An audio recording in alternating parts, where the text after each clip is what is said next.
Anyway, joining me tonight's roundtable is Democratic pollster Cornell Belcher and Laura Bassett, political reporter with the Huffington Post, and of course Republican strategist Amos Snead is with us. All you guys, okay, I am what I am, okay?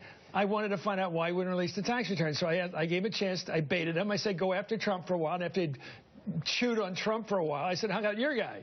And it is interesting. Nobody thinks Bernie Sanders is rich. He's got some big cash cow of income coming in. But he's been asked over and over again, he's running as the pluperfect, moderate, progressive, and all that. Why doesn't he release his tax returns? What's going on here? And last a commitment from Jeff, he will do it before the convention at some date.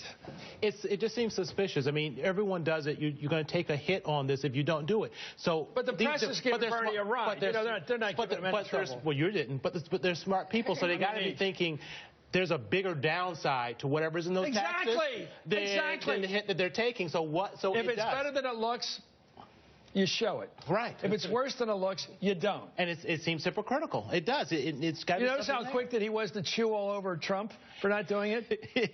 Anytime you no say, problem doing it. Anytime you say my candidate has nothing to hide, you're losing. Laura Bassett.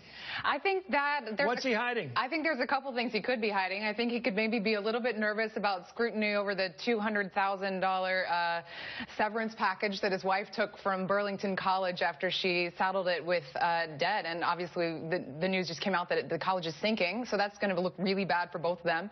And it also that's going to be like one of those snakes with a big thing in it. Just he swallowed something really big. You know what I mean? And you see the house and it also could be that it looks bad that he, expensed or he wrote off business lunches, $9,000 worth of business lunches on his taxes for the 1 year that he put out. The other years could look worse for him. Obviously, he's made it a central tenet of his campaign to criticize rich people for what they write off on their taxes.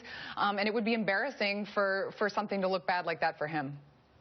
I think you bring up a good point. I mean, we know more about Donald Trump's stakes than we do about Bernie Sanders' financial history. Why has the press not done any enterprise reporting on Sanders? They're enterprising like hell on Trump. Fair enough. He's the front runner. He's going to win this thing. But Bernie's in the fight. Yeah, he's in the fight. I think the Republicans have left him alone because they want to fatten him up. But that's just my thinking. They don't want to go after him. I mean, the whole time he's kind of run in the shadows, behind the scenes, and it's worked for him. He's still turning out all of these people. So, I think the press has been giving him a pass, and I'll be curious to see actually what's in there if it ever does come out. And his opponent is also giving him a pass because Hillary, let's be clear, they know all this stuff as well, but they decided that it's better strategy for them not to attack him. But let's be clear, any other candidate, the press wouldn't have to do the job because the campaign would be doing. Okay, Colonel, we'll be right back. We're going to come back and ask these people, well, tell me something I don't know. We'll be right back.